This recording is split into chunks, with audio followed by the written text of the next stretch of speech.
Honourable speakers and guests, Assalamu alaikum. Good afternoon. Hope you've had a nice food and a nice networking opportunity. My name's Sarah Howard and I'm one of the staff at the Multicultural Arts and Media Centre on an internship. I'm supported by Gavin Rushworth, who's over here, on an apprenticeship, and Clive Holt and Ruth Whiteoak, who's around here somewhere, who are MAMC board members. Before we start, I would just like to briefly go through the housekeeping. The event is being recorded, so if anyone does feel uncomfortable with it, just please let Clive know and he'll avoid you as much as possible with the camera. Please turn your mobile phones off or turn them on silent. There is no alarm test for today, but in case of emergencies, please follow the exit signs, go out the front door that you came through and over on your left underneath the railway bridge. The toilets are through the foyer on your left hand side. Now to the programme. We welcome all the honourable guest speakers by Blackburn Cathedral and the Christian Muslim Forum.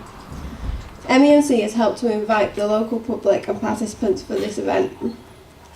We welcome the honourable speakers, Professor John Wolffe from the Open University and Mohammed Jahangir, Chief Executive Communica Ltd. Anjum Anwar, organiser for today's event from Blackburn Cathedral, who will also introduce the speakers. We welcome all councillors, Mr Sajid Mahmood from Consulate of Pakistan in Greater Manchester, the police, Mia Killam, school teachers, various organisations, faith leaders and members of the public. I'm sure we'll get a chance to introduce ourselves during the programme. Before I invite the next speaker, I would like to take this opportunity to introduce a 6-minute promo of MAMC's work.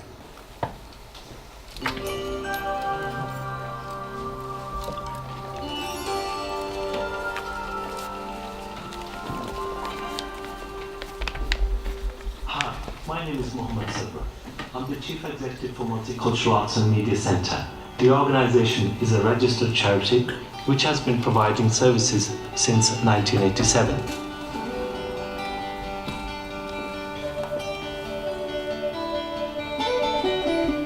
The range of activities we provide includes music therapy,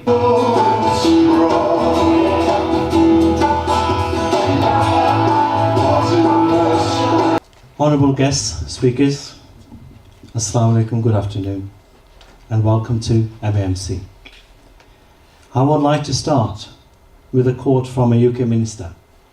Everyone has a right to live in a safe and welcoming neighbourhood where they feel they belong.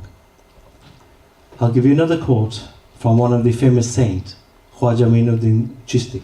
He says, "A friend of God must have affection like the sun. When the sun rises, it is beneficial to all, irrespective whether they are Muslim, Christian, Jew or Hindu."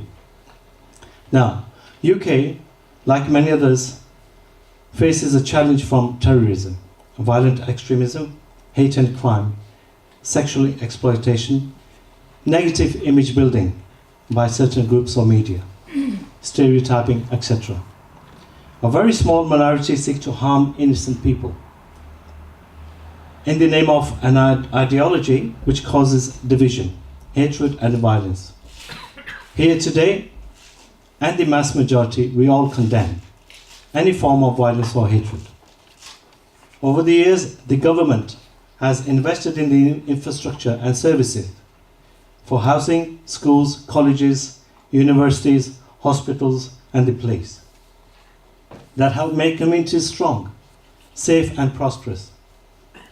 We are proud of Rochester Borough Council, the police, faith institutions, and all communities of working consistently through multi-agency approach to overcome issues of hate crime and racism. But no neighbourhood can truly succeed unless local people define their future by working together to tackle the challenges they face.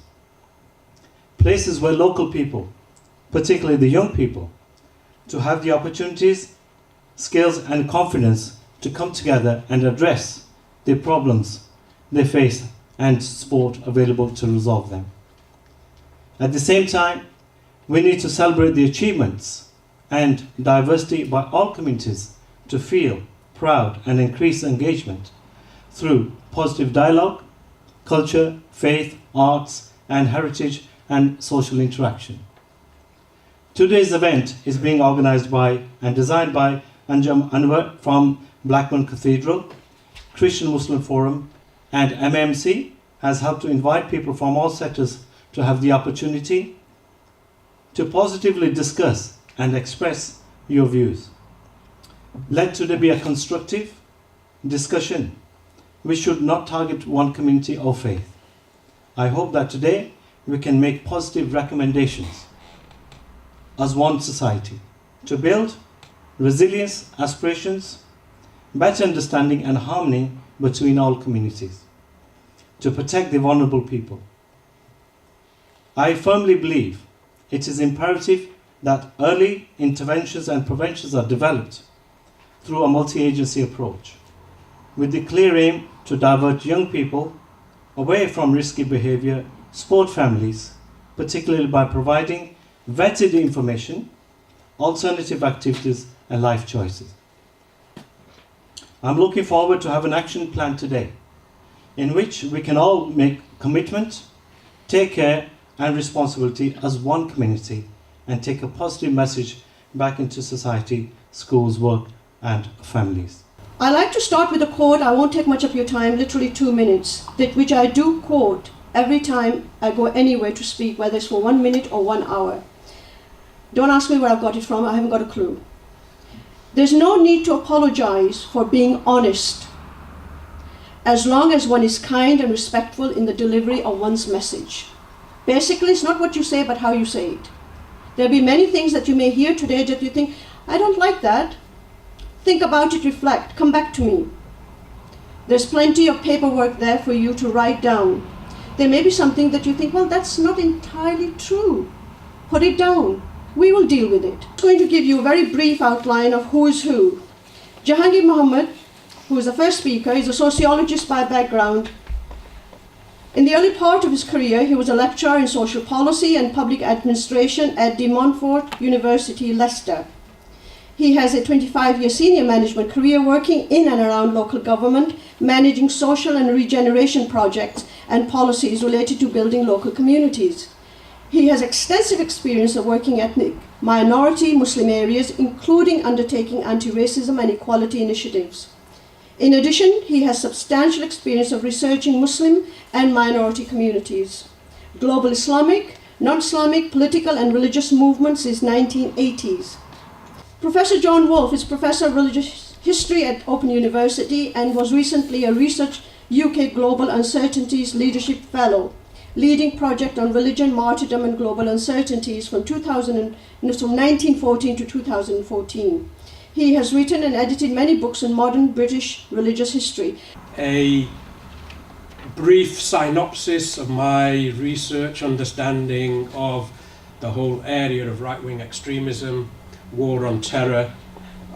Since even before 9/11 I've been writing and looking into these things. So it can't convey all that knowledge, but please do ask questions. So the first question I'd like you to think about is, what actually is extremism? And are we happy with that as a definition to label and judge people? The dictionary definition says these type of things: belief in, support for ideas that are very far from what most people consider reasonable. Person who goes to extremes in political matters particularly. Supporter of extreme doctrines or practices, the holding of extreme political or religious views. So that's really what, there's a political dimension to it, there always has been.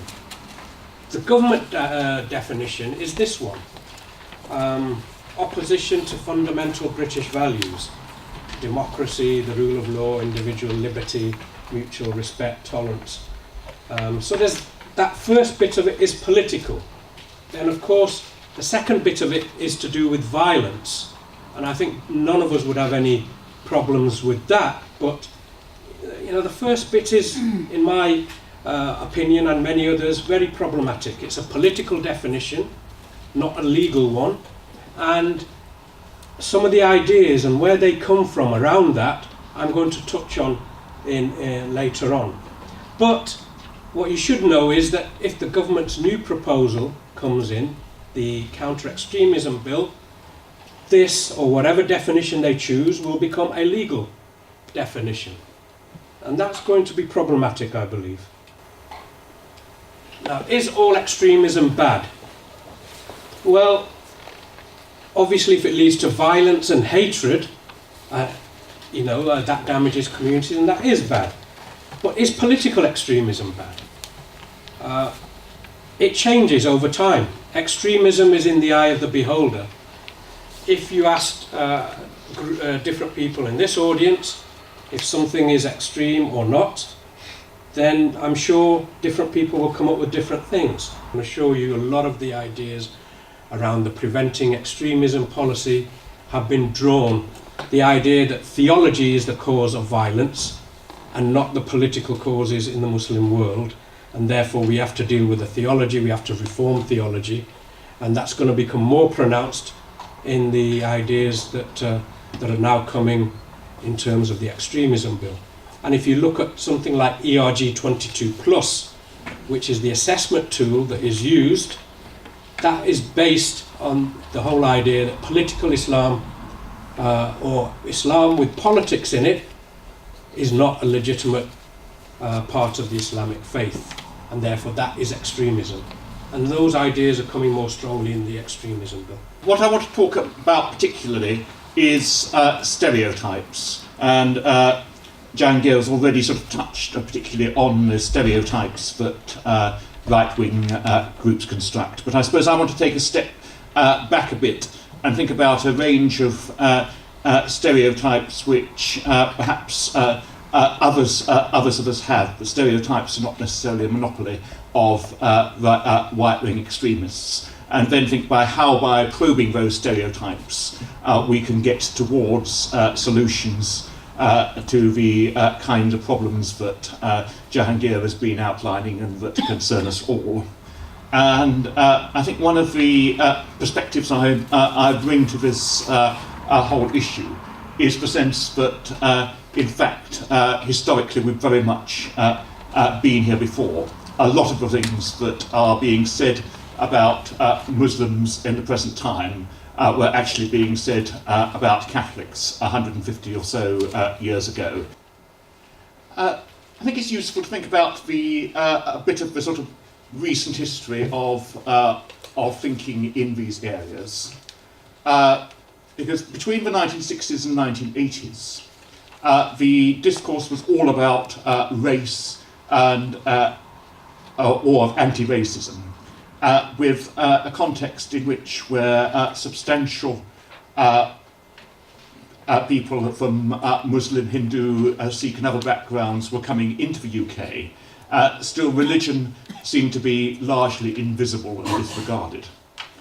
And then in the 1990s and the early 2000s, particularly in the wake of the Rushdie affair in 1989, the burning of the Satanic Verses, we have the shift of people sort of discovering religion, lots of talk about faith communities, the promotion of multiculturalism and community cohesion, then the buzz phrases.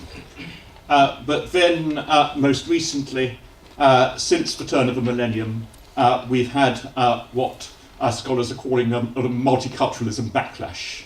The sense that the multicultural bandwagon went too far, and the government talking about the promotion of, quote, British values. And the first and most obvious one is the stereotype of religion. I mean, religion in general here I'm talking about rather than Islam or Christianity in particular. And one thing that emerged quite strongly from the conversations both with academics and non-academics in the report that we did was that even sort of intelligent and well-informed people will still have trouble defining what they mean by religion. And when they start talking about it, lots of different assumptions about what it is actually come into play.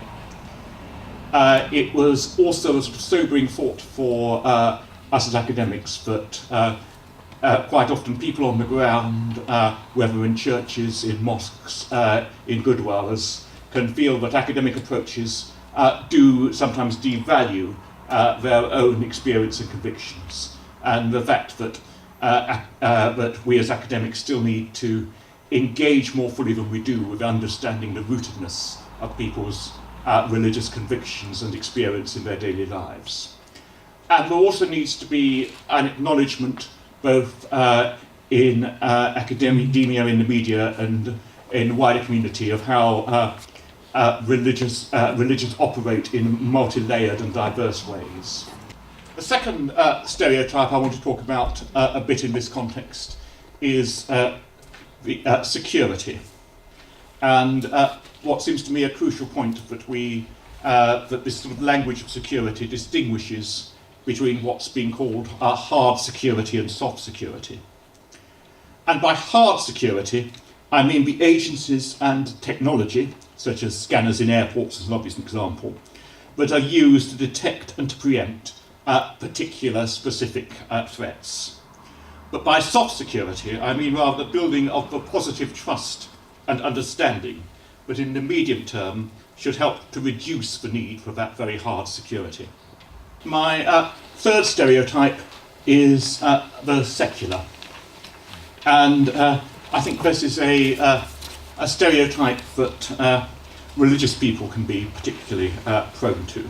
It is important to understand that there can be ways in which the secular can be a neutral space that may well be more of an ally than a threat. After all, I think it's no coincidence that the two states in the world that have a pretty emphatic constitutional separation of church and state, the United States and India, and are secular states in that sense, are nevertheless in very different ways, surely two of the most actively practicing religious nations on the planet.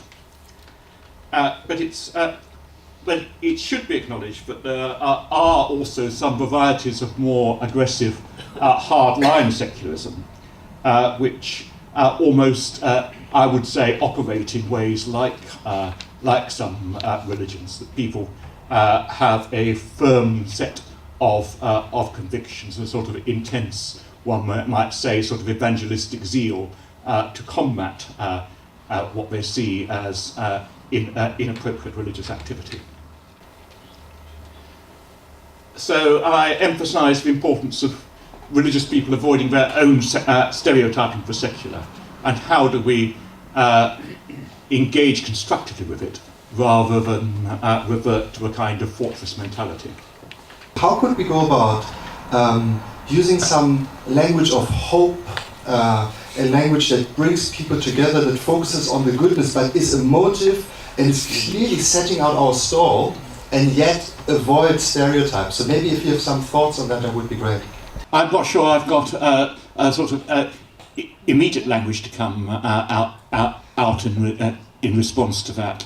I suppose I should acknowledge that yes, I mean, I'm talking about an ideal world where we don't use any stereotypes. In the real world, there will be the kind of scenario you're describing. I suppose what I'm arguing for is the importance of being having sort of awareness of what one may inadvertently, or perhaps of sort of necessity, sometimes be doing. To what extent do you think that the media may instigate and lead popular strategies prior to then reinforcing them? I do believe that there are some media and some people in the media that have a particular agenda that are linked to some of those agendas that I have mentioned there, and they churn out stories to suit that agenda.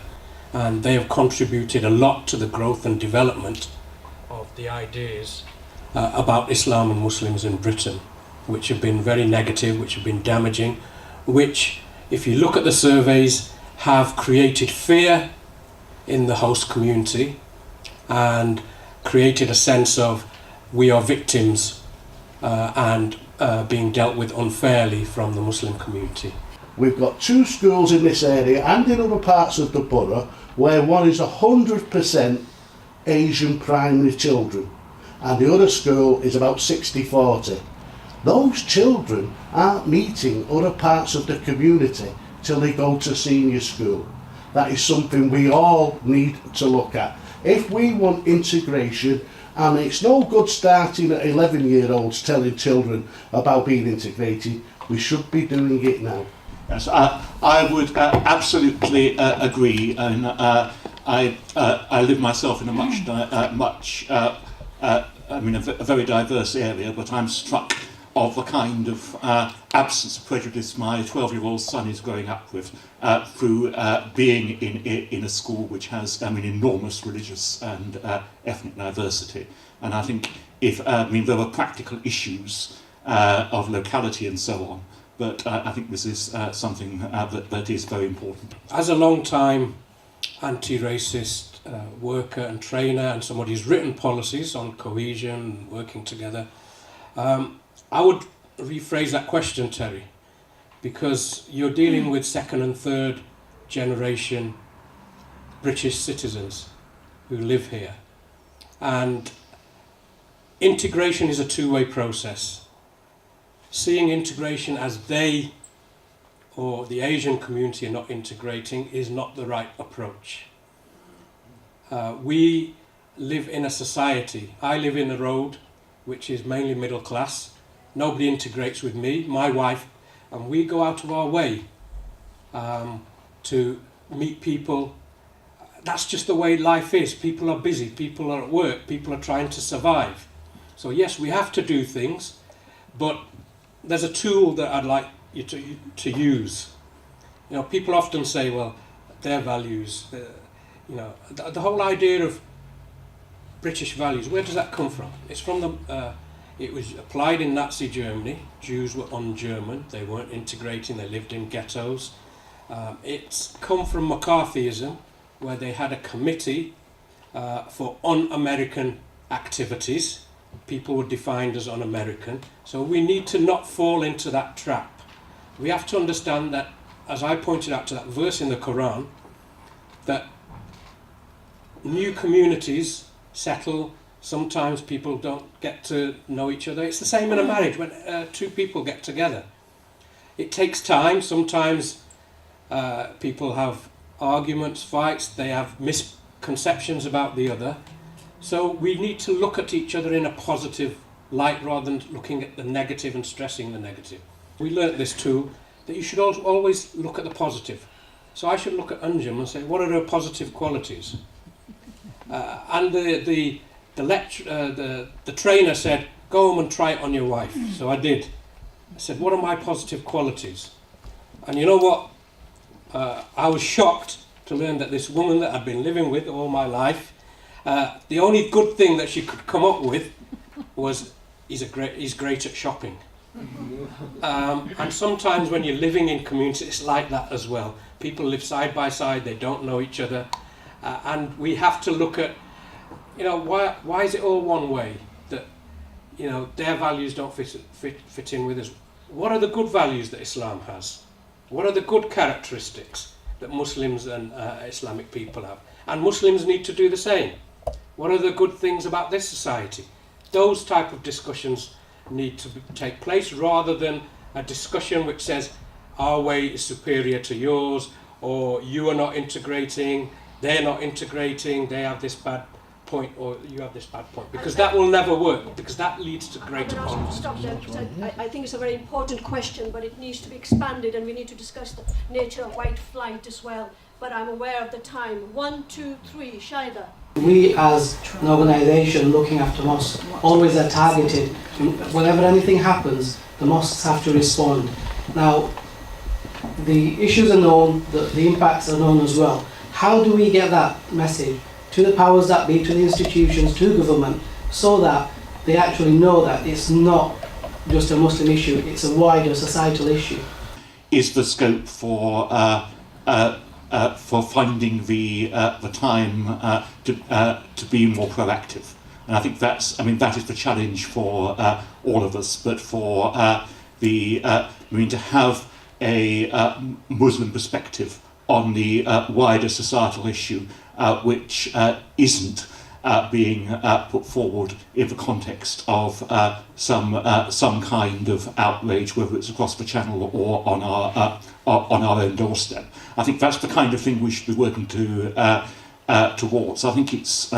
I accept it's easier said than done. My name is Wasim Aslam. I'm from a local Muslim group called Interact, and I was born here and I've grown up all my life in this town. And when I went to school in the 80s, my teachers were openly racist to me. I went to a school that was mixed, so it was Muslim and non-Muslim. So if my interactions with non-Muslims shape my behavior, then I would automatically be racist. But the thing that shaped my behavior, that will shape the behavior of little children that go to deep day school, which is 100% Muslim, are Islamic values. And I think this is the key problem, that we think there's a problem in the Muslim community. We hide the elephant in the room. The problem isn't in the Muslim community. The problem is with the government narrative, which is both domestic and foreign policy, which is pushing a hatred towards the Muslim community. And it's easy for us to point the finger at the Muslim community and say there's a problem there. So the question to Jahangir is there really a problem in the Muslim community, or is it a government right-wing narrative that's pushing these ideas into society? There are social problems in all communities, and at times we have to deal with those. There's clearly a problem with abuse of children. It's not Pakistani, it's not Muslim. These are second and third generation people who have been born and brought up here in a culture which is here. So there's something to be analysed. So that's not trying to label everything as a Muslim problem or as a religious problem is the wrong way to look at these things. Obviously there are problems to do with violence in the Muslim world, and Muslims feel the problems of other Muslims around the world, and that's because they have a different perception. They see things differently. What you see on BBC is not really reality. The Muslim community has a great deal of access to reality. On their Facebook, they sometimes get news faster than the BBC, and they see the harm and the torture that's going on in Muslim countries, and that affects them. And so, yes, some of them want to go and deal with that in a way which is violent by saying we want to stop this oppression. That's you'll always have people who feel that there's a sense of injustice and they want to do something about it.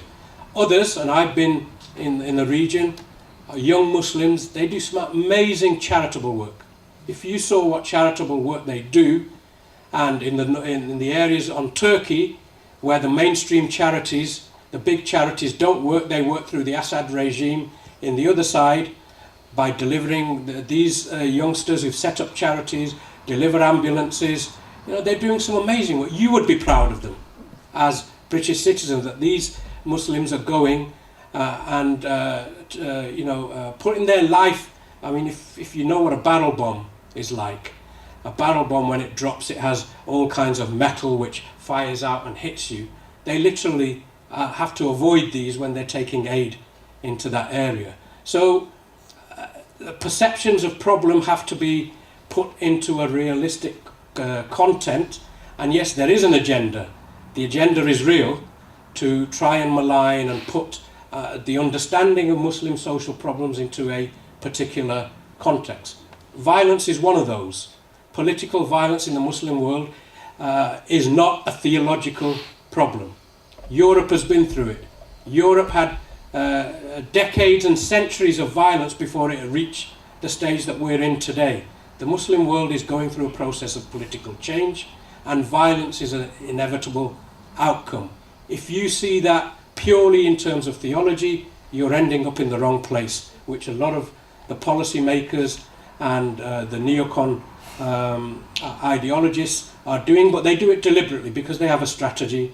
They have military plans for the division of area. These are all open. You can go on any website, you can find them and what their goals are. We have to try and get rid of those agendas and help our politicians move away from those ideas and agendas and those policies and come up with genuine policies that protect our communities here, but also deal with bringing peace and security and understanding the pain that Muslims feel about what's happening in the Muslim world. Is it possible to start teaching at the higher level, at the executive level, so that it showers down positively rather than keep on feeding from the bottom? I think it's important that we don't demonise government and policymakers, but also but seek to engage with them constructively to try and address their misconceptions. As with so much else in this, it may be an uphill task. What I want to say is young people do feel angered,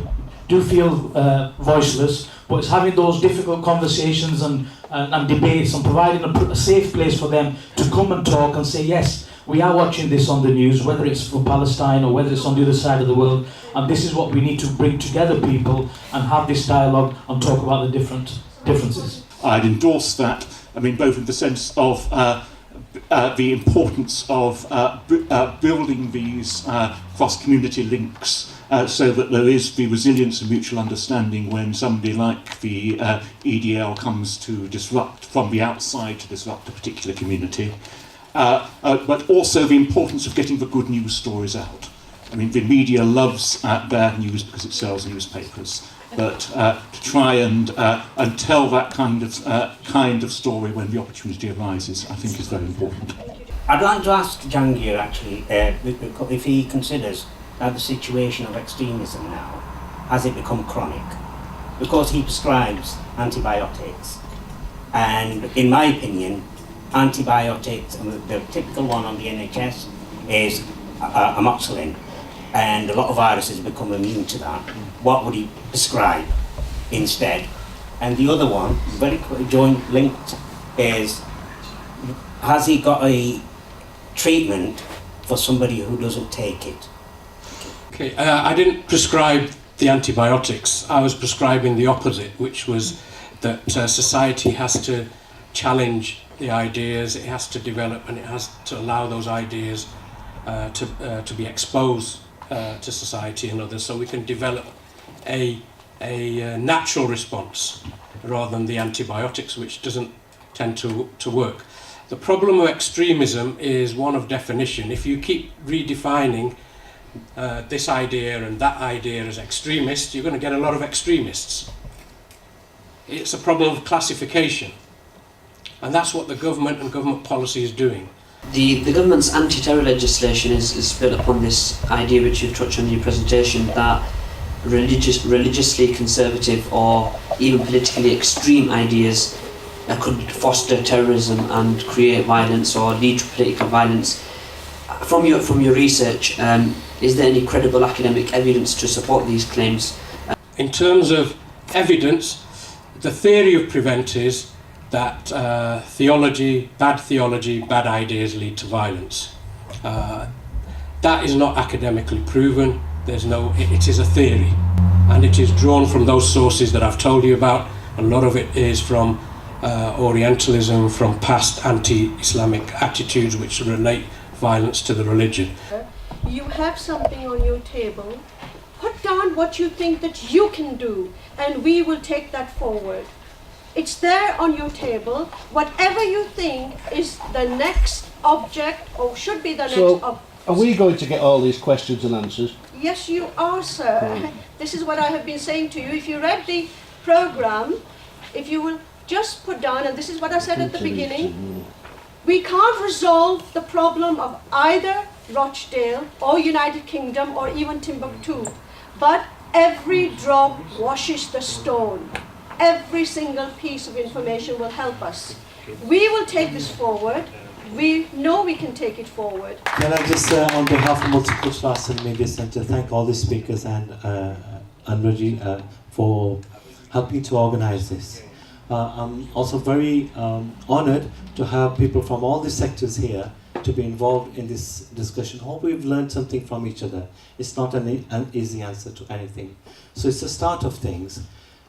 Keep making it professional, ethical, and be open-minded to do something about this threat. It might be a threat. For me, it's an opportunity to say, look, Mohammed's haven't got it right. I need to do something better. Can we all say that? Be open-minded, be fair to yourself as human beings, as one society, and say, this is what we need to do. Like, you know, many people have said, this needs to be done, that needs to be done.